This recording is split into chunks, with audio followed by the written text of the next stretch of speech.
به خاطر باز هم بهتر برای ماندن آموزش علم‌های طبیعت‌شناسی دقیق و ریاضی اینچنین برای توسعه تفکر تکنیکی نسل نورس سالهای 2020-2040 20 ساله آموزش و رشد فن‌های طبیعت‌شناسی دقیق و ریاضی در ساحه علم و معارف اعلام کرده شد. اینچنین پیشنهاد گردید که همساله المپیادهای جمهوریوی، ولایتی، شهری و ناحیوی را اوید به علم‌های طبیعت‌شناسی دقیق و ریاضی در همه زمینه‌های تحصیلات برگزار نموده غالبان آزمون‌ها از جانب وزارات و اداره‌ها، مقامات اجرایی، حاکمیت دولتی، ولایت‌ها و شهر و ناحیه‌ها از لحاظ مادی و معنوی قدردانی و هوسمند گردانده شوند. در هر یک پیام‌های پرزیدنت جمهوری تاجیکستان پیشوای ملت محترم امام رحمان نویدهای تازه را بهر ملت تقدیم می‌سازد که این پیام روشنایی هاست. در پیام نوبتی سالهای 2020-2040 را آموزش علم‌های دقیق اعلان نمودند که این بسیار نیک است. این امکانیت می‌دهد که ما آموزگاران خوانندگان را در روحیه همه خصلت‌های نیک حمیده انسانی تربیت نموده محض دوستداری با محیط زیست و احترام نمودن با طبیعت را باز زیادتر وادار نماییم. در مرحله کنونی پیشرفت تاجیکستان به ساحه‌های علم و معارف افضلیت اولین درجه داده می شود، زیرا آنها در تحکیم پایه‌های دولت دموکراتیک و حقوق بنیاد و دنیوی نقش کلیدی می‌بازند.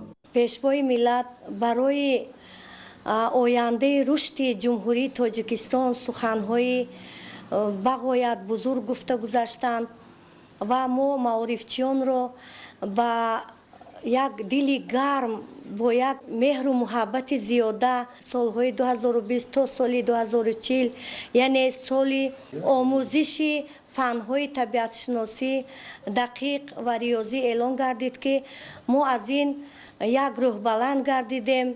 من همچون طبیعت‌شناس من میخواهم که خوانندگان عزیز را برای دوست داشتن طبیعت تاجیکستان، برای دوست داشتن محیط زیست خودشان سهم گذارند و در آینده برای توسعه و آبادی و جمهوری تاجیکستان سهم زیادی خود را گذارند. سال جاری با مبلغ 500 میلیون سومانی 130 مؤسسه تحصیلات عمومی با زیاده از 32,000 جای نشست به استفاده سپرده شد. از این شماره 32 مؤسسه با قریب 10,000 جای نشست از حساب صاحبکاران و شهروندان سخاوتپیشه کشور به مبلغ بیش از 122 میلیون سومانی بنیاد شده.